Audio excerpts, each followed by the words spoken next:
The coffee mug shatters against the marble floor as Amelia Johnson drops everything and runs.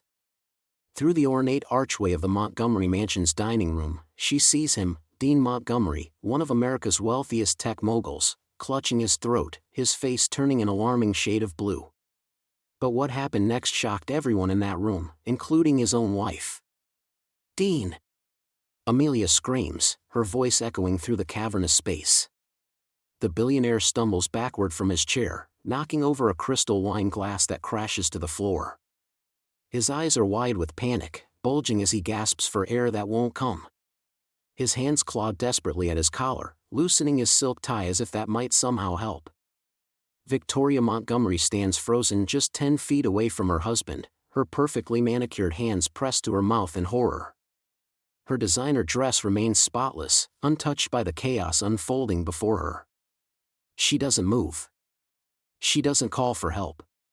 She just watches as her husband fights for his life. "Mrs. Montgomery!" Amelia shouts, rushing past her employer's wife. "Call 911. But Victoria remains statue still, her blue eyes wide with what looks like shock, or something else entirely. Little did Amelia know that this moment would reveal secrets that would change 3 lives forever. Amelia's mind races as she reaches Dean's side. 23 years of cleaning houses, raising her daughter alone, and working double shifts at the diner have taught her one thing: when crisis strikes, you act first and think later. She's seen this before when her neighbor's kid choked on a marble last Christmas. The memory floods back as Dean's face grows darker. "Sir, I need you to try to stay calm," she says, positioning herself behind him.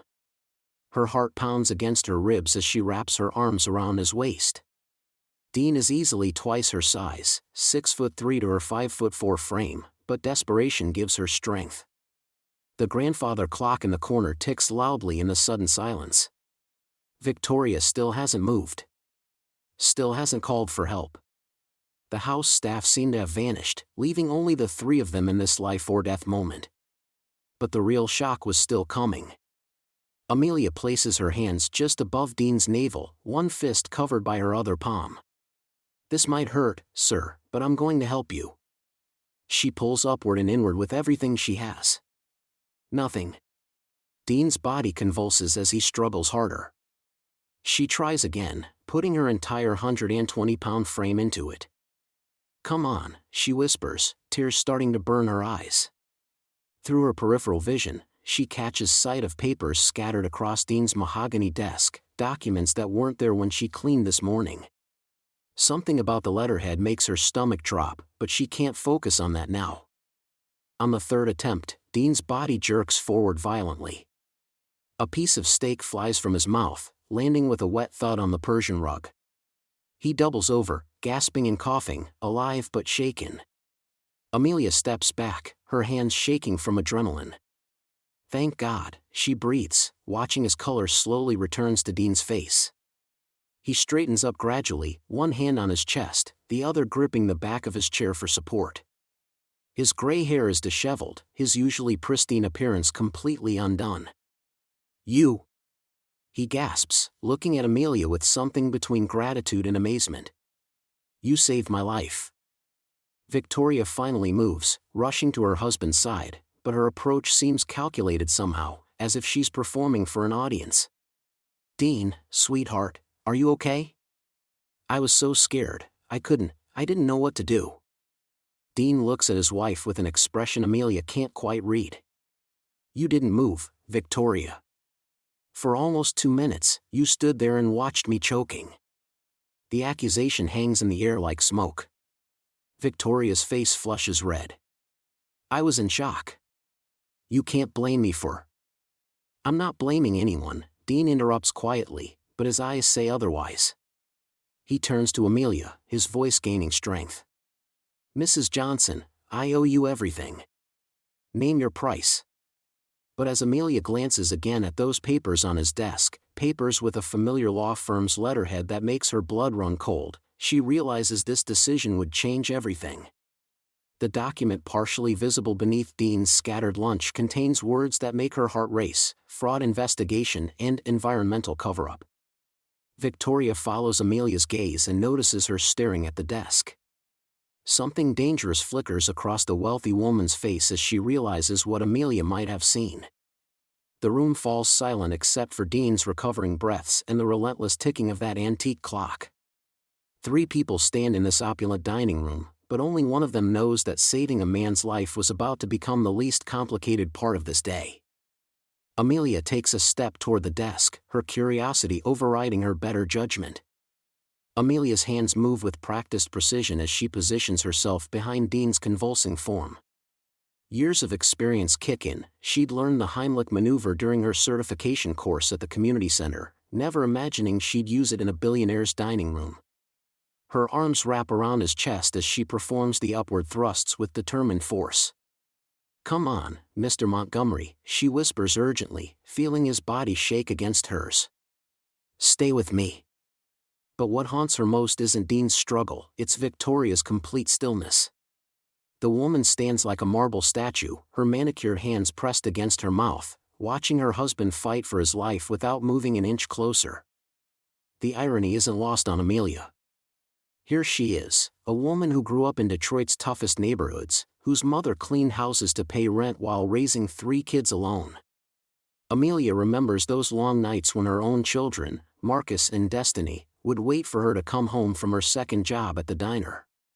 She'd collapse into bed at midnight, only to wake up at 5 to start cleaning offices before her shift at the Montgomery estate. Every day, she'd watch Victoria float through life like it was a carefully orchestrated ballet. Private yoga instructors, personal shoppers, charity luncheons where she'd write checks but never actually touch the causes she claimed to support. Victoria had never faced a real crisis in her life, and now, when it mattered most, she's completely frozen. "Please work," Amelia mutters, adjusting her grip and continuing the thrusts. Dean's face is losing color, and panic creeps into her voice. Just then, something catches her eye. On the polished mahogany table, partially hidden under Dean's morning newspaper, lies an opened envelope with official letterhead. Even upside down, she can make out fragments of damning words: securities fraud investigation and potential criminal charges. But she can't let herself get distracted, not now. Dean's life hangs in the balance. With one final, forceful thrust, the obstruction dislodges. Dean gasps violently, air rushing back into his lungs as he doubles over, coughing and sputtering. Relief washes over Amelia as she steadies him, but her eyes drift back to that document. "Thank God," Dean rasps, his voice hoarse but grateful. "Amelia, you saved my life." Victoria finally moves, rushing toward her husband with tears streaming down her face. "Dean, oh my God, Dean. I was so scared, I just froze." But Amelia notices something else now. Victoria's tears seem calculated, almost staged. And when Victoria's gaze briefly meets hers, there's something cold there, something that makes Amelia's stomach turn. As Dean continues to recover, leaning heavily on the dining chair, Amelia can't shake what she's seeing. The document on the table isn't just about business troubles. She catches another line that makes her blood run cold: embezzlement of charity funds. And underneath, Victoria's signature clear as day. The woman who just stood motionless while her husband nearly died isn't just paralyzed by fear, she might be paralyzed by guilt. And if what Amelia's reading is correct, Victoria might have more reasons than anyone realizes to want Dean silenced. The question burning in Amelia's mind isn't just about what she witnessed during the choking incident anymore.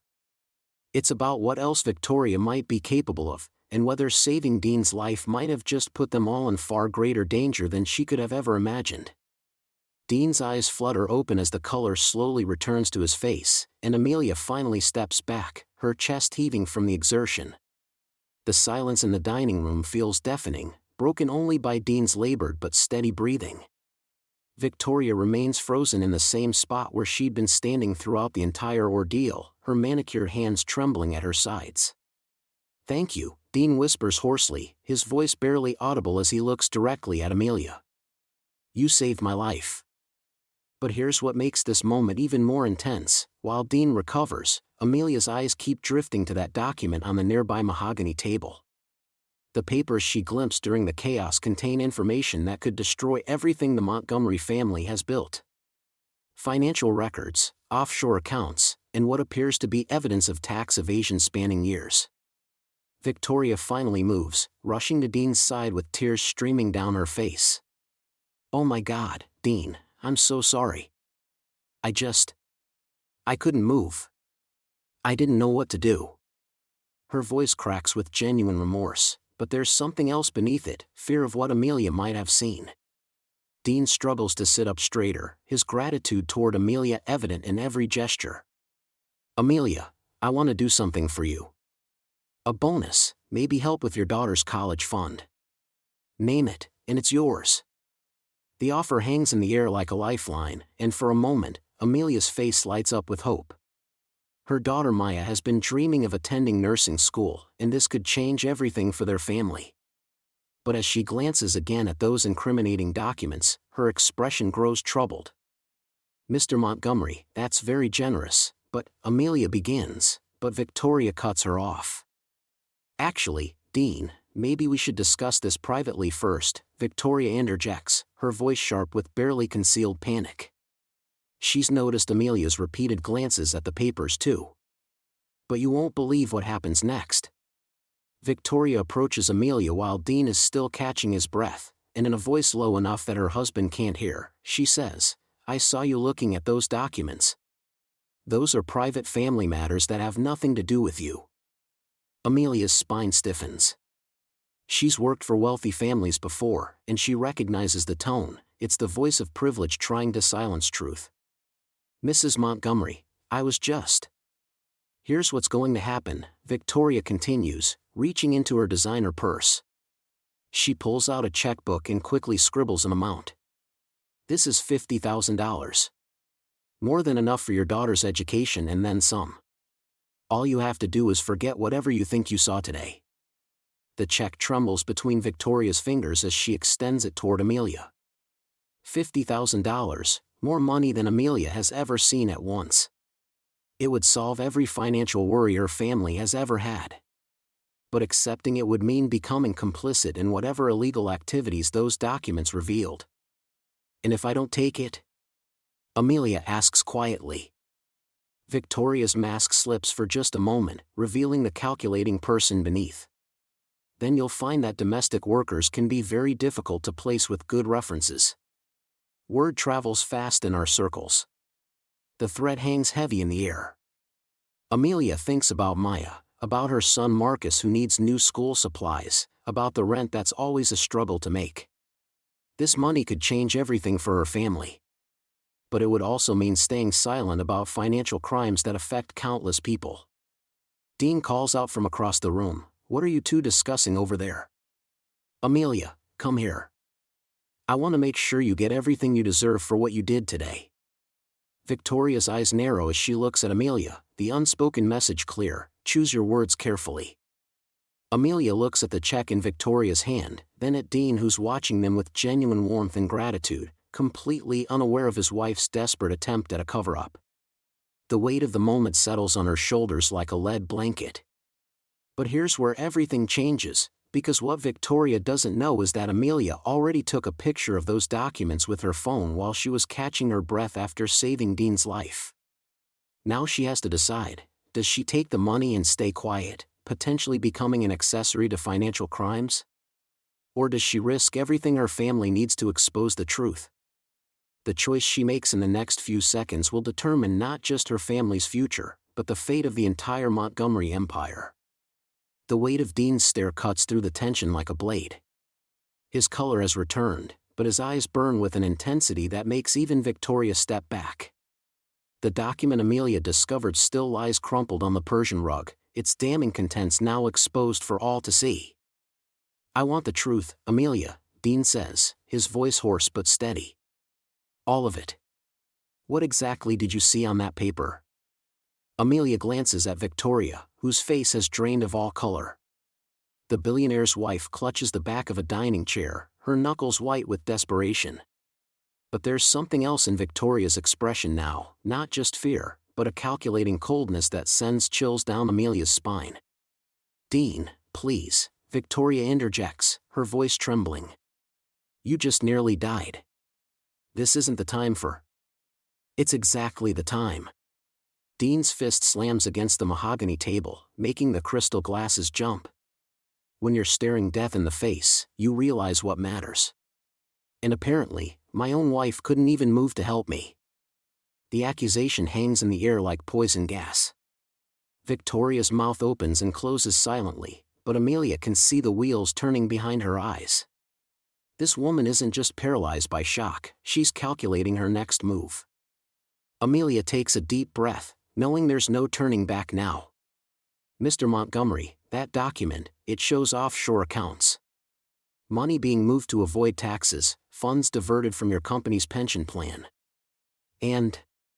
She hesitates, looking directly at Victoria. Your wife's signature is all over it. The revelation hits like a thunderbolt.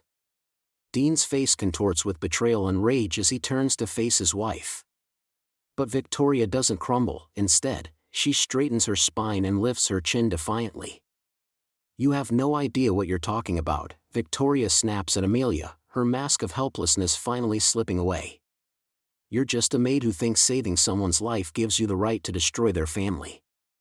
But here's what makes this moment truly explosive: Dean isn't buying it anymore.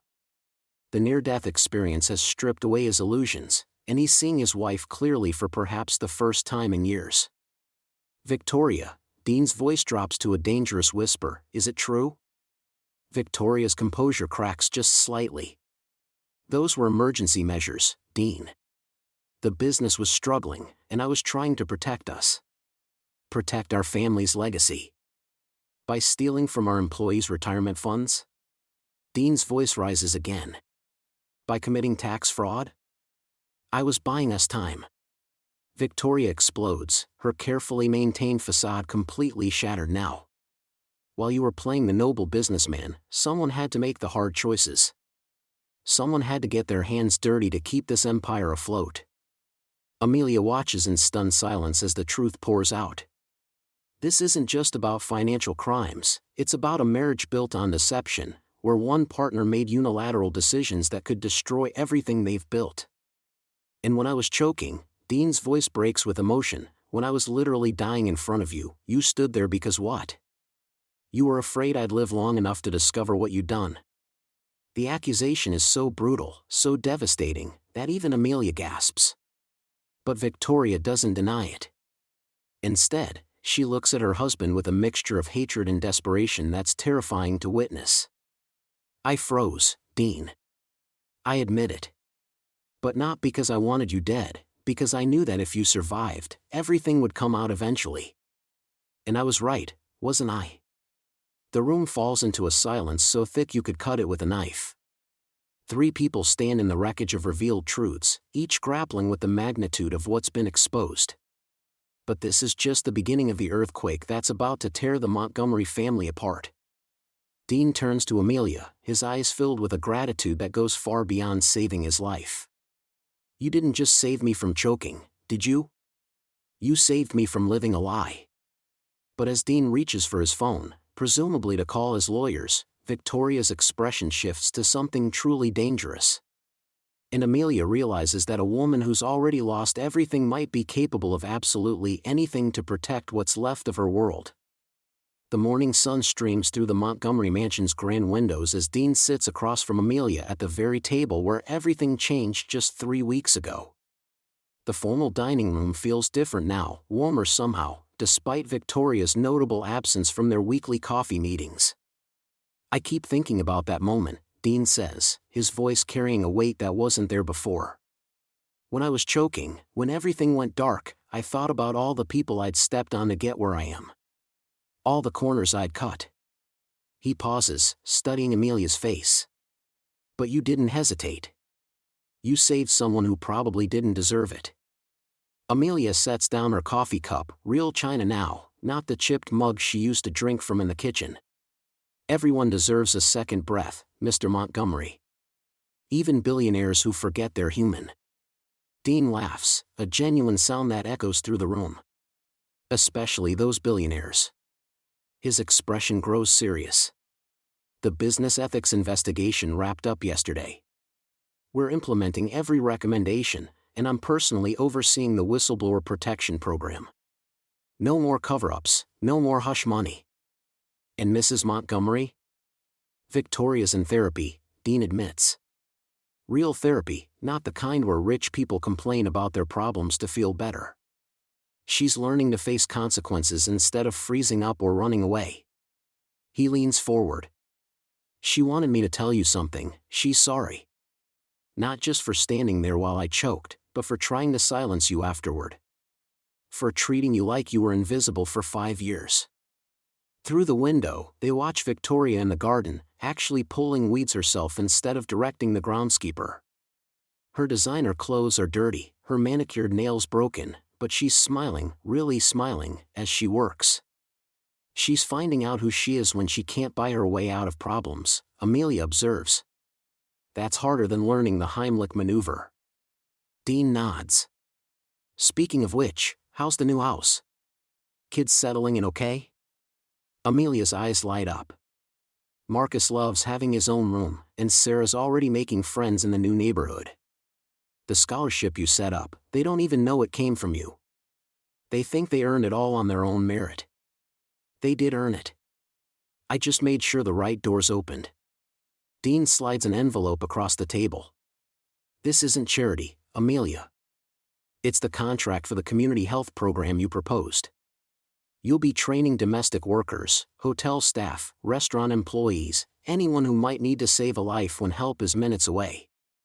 Amelia opens the envelope, her hands trembling slightly as she reads. This budget. Dean, this could reach thousands of people. That's the idea. Your quick thinking didn't just save my life, it showed me what real leadership looks like. It's not about having power over people, it's about empowering them to save each other. 6 months later, Amelia stands before a packed auditorium at the Montgomery Foundation's first annual Heroes Among Us conference. Former housekeepers, maintenance workers, and food service employees share the stage with doctors and paramedics, all united by one truth: anyone can be a lifesaver. The day I performed the Heimlich maneuver on Dean Montgomery, Amelia tells the audience, I wasn't thinking about heroes' journeys or life lessons. I was thinking about a human being who needed help. But here's what I learned: courage isn't the absence of fear. It's choosing to act when acting matters most. In the front row, Dean applauds alongside Victoria, who now volunteers at the foundation 3 days a week. Their marriage survived, stronger for having faced the truth about who they really were when everything fell apart. Every single person in this room has the power to save a life, Amelia continues. Not just with emergency techniques, but with kindness, with standing up for what's right, with refusing to look the other way when someone needs help. We don't need superpowers or billions of dollars. We just need to remember that we're all connected. As the audience rises in a standing ovation, Amelia thinks about that terrifying, transformative moment in the dining room. One act of courage rippled outward, changing not just 3 lives but thousands of others who would learn to be ready when crisis strikes. The black maid who saved a billionaire's life discovered something profound. Sometimes the most powerful thing you can do is simply refuse to stand by and watch when someone is drowning, whether they're choking on food or choking on their own mistakes. What moment in your life demanded courage you didn't know you had? Share your story in the comments, because every act of bravery, no matter how small, has the power to change everything. Hit that subscribe button if this story inspired you to be ready when your moment comes.